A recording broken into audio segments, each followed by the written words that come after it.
So in this new reality of 25% auto tariffs now being official, we talked about Tesla's leadership and all that stuff, but it does feel like this is a solidification of that. Like now it's official. Like we know now that if you're an auto manufacturer, your ability to sell into the United States has now become significantly more expensive. It's now much harder for you to have a price competitive car in the States if you import, right? Has that? I think it's more than that. Go ahead.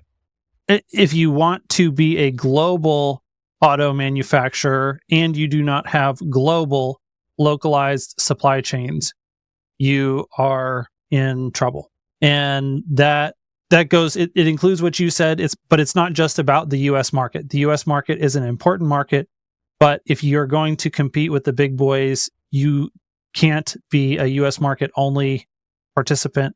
You have got to be global. But if you're global, then you have to have a supply chain that's resilient enough in every single one. Like the way that you avoid this is you do exactly what Tesla has done, and you make sure that you have Europe, you have Asia, and you have US, North America, South America. Those are all regions, and that each region is roughly independent of the other. We're far from that state right now. In Tesla is still highly dependent upon China in the United States and in Europe. And whether they're dependent in China on the United States is an open issue. I would say from a software point of view, they still are dependent on the US.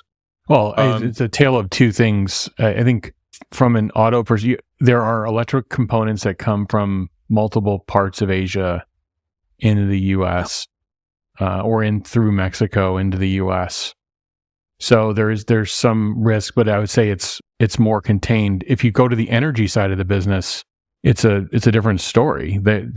I mean, right now batteries are up. I mean, I don't know if you have to follow the tariffs and all the existing tariffs that were on before, and there were battery specific tariffs on before, but there's somewhere between 55 and 65% right now at the cell level, going to 82% by January of 2026. So there are multiple issues, and Tesla they came on the earnings call in January and said, "Hey, we're going to do this massive factory transition on the Model Y. It's going to take several weeks, and oh, by the way, we're battery constrained between stationary and mobile." And nobody asked about it. They have a tariff issue on megapacks, but they have a global supply issue, looks like it, on batteries where they have to trade back and forth. So Larry's correct that Tesla is impacted, but I would say relative to other automakers that supply cars in the United States, they are most insulated. Yep. And so they will have a net pricing advantage tariffed, and they also have a net pricing advantage, quite frankly, on the subsidies relating to both federal credits and battery credit, manufacturing credits, and ZEV credits. And if you look at the top 10 EVs sold in the US, 3 of the top 4 Tesla, but the next 3 are Model Y-like competitors that are final assembled in Mexico or South Korea.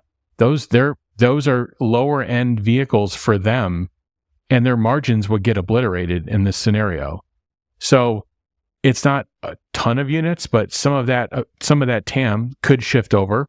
And if they can't build them, then they have to buy more credits. So, I mean, Tesla is in a fairly good position, I think, on the auto side. And this doesn't mean that they're stuck in stone either. Like they could start moving more and more stuff if they had to. But the fact that there's a USMCA carve out, and it looks like it may last a longer than even May 3rd. We'll see how this plays out.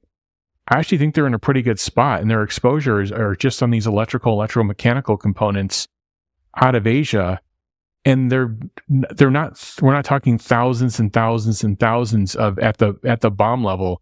We may be 1,000 or a few thousand at the fully tariffed level, but this is nowhere in comparison to these vehicles that are going to have 5 to 15 or 1,000 or more in tariffs from these competitors. So I do think they're in a position. I also think they're well insulated in the Eurozone. I think they're well insulated in China. I think they're well insulated. It doesn't mean that some crazy counterattack couldn't couldn't happen, couldn't occur. But that would be economically really bad for those economic zones, and they don't tend to do that. They don't tend to do that. And even if you look at China's response overnight, the response overnight was very carefully worded, which was, these tariffs need to come off, or we are going to implement countermeasures. It wasn't like, here are the 5 countermeasures that we're putting in effective tonight, and no discussion. It was like, U.S., we see what you're doing, and we are going to respond, but here's some time to maybe work out a deal. And then, what came out of Europe was just like, hey, we're encouraging people to not set up businesses in the U.S. Okay, no shit. I'm sorry, excuse my language, but I mean, like, okay. So anyway, I think Tesla's in a good spot, but we don't talk enough about energy. Energy is not insulated right now, and energy is exposed, and they need to have a solution. Yeah, I think what I find most interesting about the timing of these tariffs is, on the auto side, is overlapping with Tesla's plan to come out with cheaper models at the same time. So at the same time that the competition's pricing is going to go up by more than Tesla's current lineup, in addition to that, they're going to come in under their existing market to offer cheaper products. So you're going to get a double whammy effect. Everyone else's EVs is going to go up, and your EVs net are going to come down, or at the very least stay flat, because so that net price increase from a unit to unit perspective actually is even bigger than just a tariff. And I'm curious to see, like if I'm going to think about this naively, or I'm thinking about this in a perfect world scenario, how is this not the nail in legacy auto? This is the nail, the coffin. You set fire to it. You've buried it 12 feet underground, and you've dropped a bomb on it. And I feel like these tariffs is creating that forcing function. It's like, you were already unprofitable. You were already, from a unit to unit perspective, not competitive from a feature set perspective. Let's set aside the Chinese automakers. And on top of that, the United States has just placed a massive upcharge on your product that makes you even less competitive, right? And then your biggest competition is coming in even the lower market scenario. I don't know. I mean, to me, it feels like at the end of this year, unless something huge changes on these auto policies, to me, this is we've talked about it ad nauseum on this channel, but it just feels like we've sort of a gasoline-filled bomb has been dropped on the auto market, and it feels very subdued right now because of how much is going on in the news media and how much what's being covered. But to me, if I'm an auto executive, I'm probably losing my mind. I am probably losing my mind because I don't see how I survive this. Anyway. Yeah, I think it's the biggest thing that's hit the auto industry since the great financial crisis. And during that 2-year span, we had a 30%, then a 60% drawdown in U.S. auto units. And then we peaked in 2018, I think at around 21 million units. And then we've never got back to that peak again. And it's been a slow decline. So they were already in a position of underutilized assets, very low hardware margins. And the tariffs actually flipped their hardware margins dramatically. It's a big problem. It's a huge problem for them. And this is why I think there must be a broader plan, because the inside baseball of the president, the auto leaders, like, if they showed their economic plan, be like, well, our businesses are going to get obliterated under these tariffs. I mean, there's really no two ways. Do you think there's a chance? Sorry to interrupt. Do you think there's a chance that these auto executives are not telling the truth, or are not being honest about how serious of a situation they're in? I don't think so. That's a chance. I think it would behoove them to show the worst case view of, Mr. President, if you do these things, we're going to try to. We agree with your end objective, and we're going to try to get there as fast as possible. But this is what it does to our business this year. This is what it does to our business next year. But I think what could be happening is that data was presented. It was acknowledged by the president and the administration. But it's like, hey, I got to get this deal done with Mexico. I got to get this deal done with Canada. Just sit tight. I'm going to announce things. Here, what would be fascinating for me would be to be on the inside of these supply chains And there would definitely be some tells around, did you shut a bunch of suppliers off? Did you do massive inventory pulls? I mean, we're hearing stuff, we're seeing stuff, and there's things that they could be doing on the perimeter. But to be a massive tell for me is if they are wholesale shifting for this already or not. And that to me would be the massive tell in all this. Finally, the one thing I would just say is I don't think we're going to have inflation, at least in the auto industry. And here's the scenario that plays out. The scenario that plays out is I think right now we're running at a SAR of like 18 million units. Like March was this blowout. Like there was a bunch of people going and buying cars, people getting their tax returns, people worried about tariffs. I think April's going to be very good as well. But I think what's going to happen, I don't think people are going to buy as many cars when these tariffs are on. And I actually think there's a whole question of, are people just going to swallow it, and are the auto companies going to swallow it? Are people going to swallow a price increase? I don't think people will. I think they'll buy less cars, especially if you have a bit of a stagflationary scenario where interest rates are high, the cost to get money is still high, and now the cost of the vehicles are still high. I just think less vehicles are going to be purchased. And even in that scenario, Tesla is going to be ramping up a ride-sharing service that's at a lower price point when it's at scale. So it looks like Tesla has call it a shorter-term advantage around tariffed hardware, but it also looks like if less cars are purchased, that is almost accelerating the move to more rideshare, where they're going to be over the next 18 months to 2 years ramping that up. Yeah, that's why it just feels like just fast forward 6, 12, 18 months. And if we're still in this, even a world that's remotely close to what's been outlined, the winning condition is very much biased towards Tesla as a company because of all the decisions they've made from a supply chain and manufacturing perspective, and the products that they're coming out with in the next 3 months. And they've all laid out. If they would have worked even before the tariffs went into effect, but the tariffs are just accelerating that outcome because of the decisions that they've made, because they've positioned themselves to be as self-sufficient as, again, on the auto side. I'm not talking about energy, the auto side. So, yeah, we have to be careful though, Farzad, is it could turn into a bit of a, I don't want to use an improper term, but just like the world's tallest little person. Like if the total auto units draw down to 10 million units or something along those lines, if we have some sort everyone gets hit. Great, everybody gets hit. Tesla could be the tallest in that bunch, but you know, they're 5'8" instead of 6'2". Yeah. Okay. Anything else we want to hit? It's not too late for them to adjust their tactics. Not too late. I think there's no way. I think you have that. I agree with you, Larry. I 100% agree with what you're saying, but this buildup, that ceremony in the Rose Garden, the first move isn't going to be them capitulating. The first move is going to be a partner with them making a deal, and then maybe they start accelerating other deals. But I don't, without a response from a major country, I just don't see them. Well, Israel and Vietnam reduced their duties to zero on American goods, and yet they were treated exactly the same way as everybody else. Vietnam hasn't. Vietnam, there's still a bunch that it's complicated. They're still on. I think we saw the memo from Israel, but I understand your point. I think that show had to go on as is. Like the show just had to go on. I think they had a carve out for Canada, Mexico, because they're in the middle of it and they already put the 25% on them. That's why they were missing from the thing. But I honestly think that this was a production. The show had to go on. But I think this is, when you step back, there will be there will be tariffs on everything, but net lower.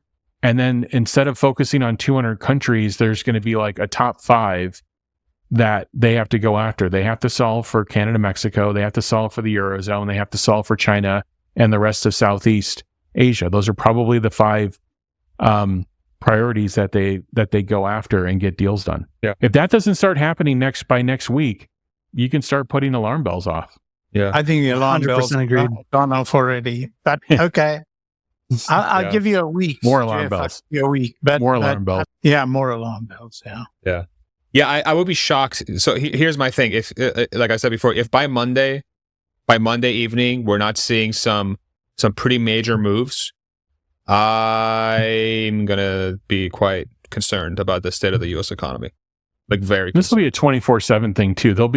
They should be around the clock kind of thing on some of the stuff. It's so imperative. So we could see stuff over the weekend. It'll be interesting. Shout out to the island of Reunion, by the way. The island of Reunion outside of Sri Lanka, they have a 10% tariff on U.S. goods. So I just want to give them a huge shout out for being a great trading partner. I don't know anyone from the island of Reunion, but they're good partners. Anything else before we wrap the sucker up? I just want to make a comment about this is one of the things that I really love about being a Tesla investor is that Robotaxi is still set for June. And regardless of what happens with global trade, like we are on the brink of such a seismic shift in what mobility looks like. And, I literally don't care what happens to the global economy. And maybe that's not exactly true. You do. I do. But no, you do because you depend upon people having money in their pockets to take rides. Under any circumstances, they got to have money to take rides. And if global trade goes into the toilet, people will not have money to do rides. They won't. They will be struggling to eat. That's how serious this is. This may be the biggest event in your young lives. Just word to the wise. This is likely true. Should I start buying ramen now?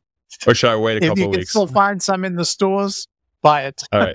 I'm going to go on Amazon right now. I'm going to buy 128 count. Yeah, no, but that's very helpful. Okay.